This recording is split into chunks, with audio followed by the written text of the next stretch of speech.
Welcome, ladies. Good morning. Welcome to day 28.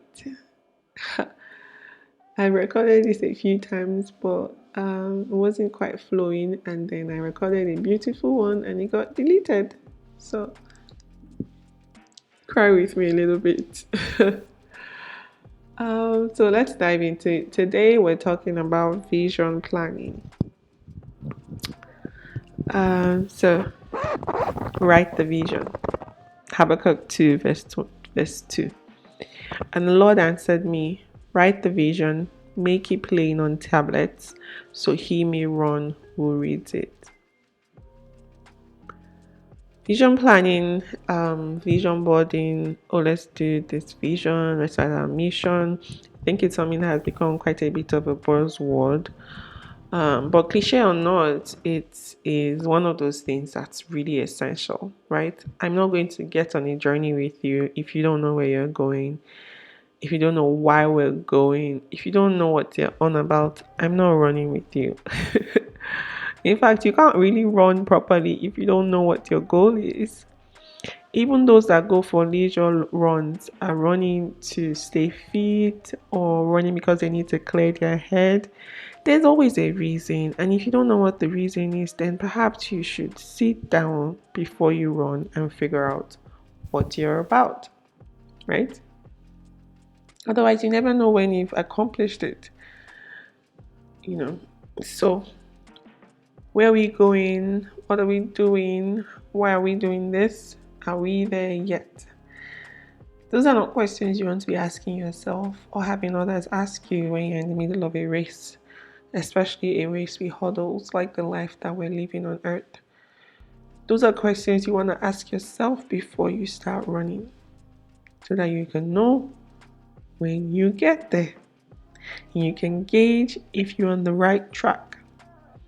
I always use this example when I'm talking to people. I say, if you're supposed to be going to Wuse 2 and you're running towards the airport, no matter how fast you're running towards the airport, you are still on the wrong track. You're not going to get to your destination. So having a vision and having indicators for measuring how you're doing on that journey are really important. If you're measuring your journey based on how fast you're going rather than if you're on the right track to where you're supposed to be going, in your mind, you're on track and you're winning. But the honest truth is that you are just wasting time.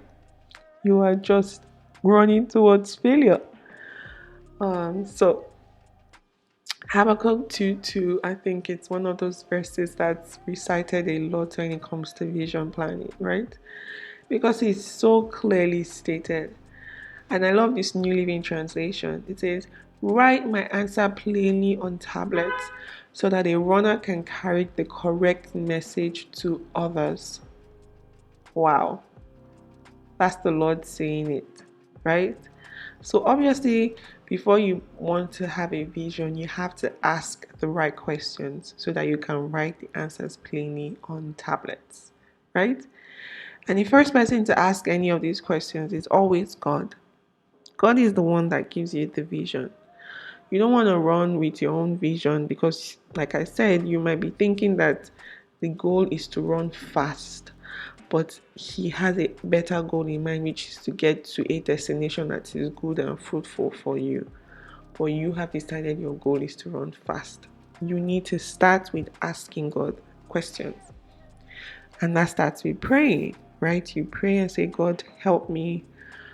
I need your guidance. So this is the first thing you do when you want to craft a vision. You say, Lord, help me. I want to craft a vision. I know you have a goal for me. Show me what it is you have in mind and guide me as I put things down together. Now, another important thing, you need a pen and paper, or a notebook and a pen, or your laptop so that you can write things clearly because you need to write, right? Um, and then you sit and let him speak to you. And you can do this by reflecting. Reflecting, taking time out to meditate, right? We meditate on scripture, reflect on your past. If it's a specific area of your life you're asking for vision for, sometimes it's a career. You want to look back in the past and say, how have I been doing so far? Do I like the direction that my career is going? What were the areas that I felt I could have done better? What were the areas I felt I did amazing? And how can I make that happen more frequently? Right? You write all of this down. You want to visualize the future, right? As God is revealing things to you, He's showing you what the end will look like. And I know that sometimes when God reveals to us what the end looks like, we start to overthink and worry and think about, oh, how am I going to do that? Oh, I don't want to fail. I don't want to take the wrong steps. Oh, blah, blah, blah. Calm down. Rest your mind. The one that gives you the vision is going to help you get to where you need to go. This also applies to us, right, as vision leaders, because we are leaders, whether you're just leading yourself at the moment or leading others. If you're the one with the vision, you need to be able to help people get to where they're going, just as God is helping you get to where you're going with the vision that He has given you. So, visualize the future, like I said, right? Picture yourself when you have met your goals. If God has told you, oh, you're going to become this person in the future, what kind of qualities is someone like that? What kind of qualities does someone like that have, right? If it's that you're going to be a CEO and you are sloppy, you don't organize yourself properly, you leave things to chance. Is someone like that with those kind of qualities a good CEO? Are they a good steward? Because whatever God gives to us, He expects us to steward them properly, He expects us to be intentional about it. So you now start to put yourself in a place where you can be equipped to be a better fit for that vision that God has given to you. Just like when you are a leader, as you are a leader, you start to teach the people that are running with you so that they can be in a better position to achieve the vision. Another key thing to remember is to start small. We've heard about incremental progress. It's really important. If you want to save 100,000 a day, that's quite high. If you want to save 100,000 a month and you've not started saving at all, the end goal should be saving 100,000 a month, but you should start with saving perhaps 10,000 a month if that's doable for you. That way, when you start to save 10,000 a month, every month you start to feel more confident. You feel, oh, I can actually save.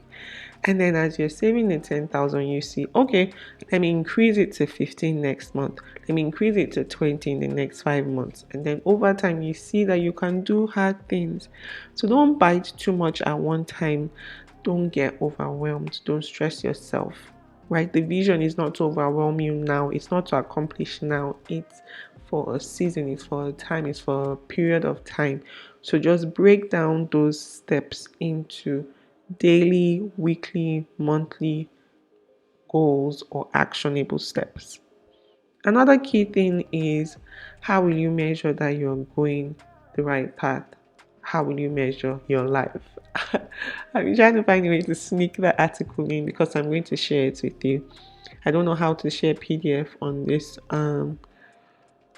website, but I'll figure it out. But it's such a good article. It's by, what's his name? Clayton M. Christensen. If you haven't read it, please do. If you have, read it again. It's always useful to read. You need to know what the indicators are, right?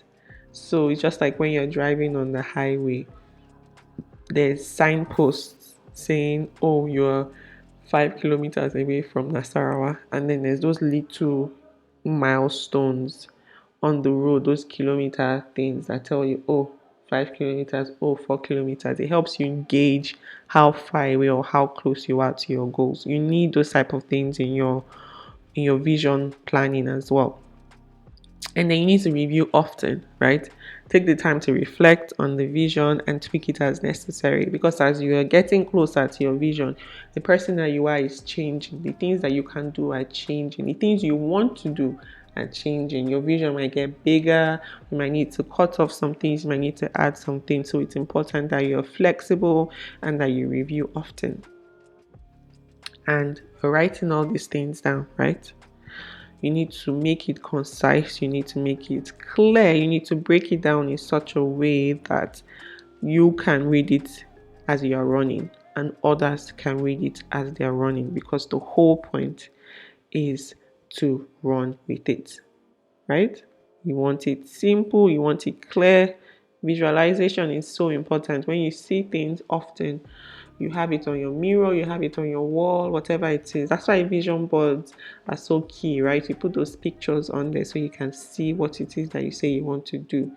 It makes it clear in your mind so that you can run with it. It's also important that you share it with trusted friends so that you can keep you accountable. And last but not the least, honestly, don't forget to enjoy the journey, right? It's good to have a vision, it's good to be working towards something, but it's also good to appreciate the process, the journey.